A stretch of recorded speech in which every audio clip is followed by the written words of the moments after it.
নমস্কার বন্ধুরা, আবার চলে আসলাম একটা নতুন ভিডিও নিয়ে। তো তোমরা কি দেখতে পাচ্ছ আজকে সকাল থেকে কি ঝোড়ো হাওয়া দিচ্ছে।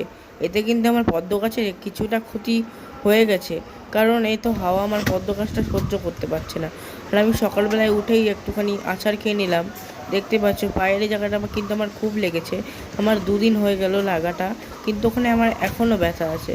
আর আমি এখানটায় পড়ে গেছিলাম। আর আমার বাগানে দেখতে পাচ্ছ কতটা ফ্রেশ লাগছে। একটু মেঘলা মেঘলা দিন আর কত সুন্দর হাওয়া, তাই।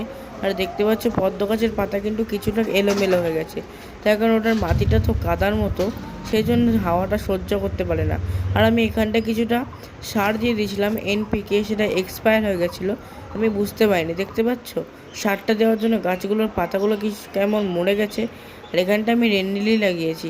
আর এই গাছের পোকাগুলো মারার জন্য আমি কী সার দেবো সেটা আমাকে একটু কমেন্ট বক্সে নিশ্চয়ই বলে যেও না প্লিজ। আর দেখো আমার এই সাদা ফুলের গাছটা কী সুন্দর ফুল এসছে।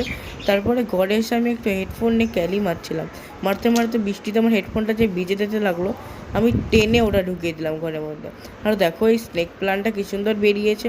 এটা কিন্তু লাগানো আমার অনেক বছর হয়ে গেল, কিন্তু কিছু বছর পরে এটা দেখছি আবার নতুন করে বেরাচ্ছে।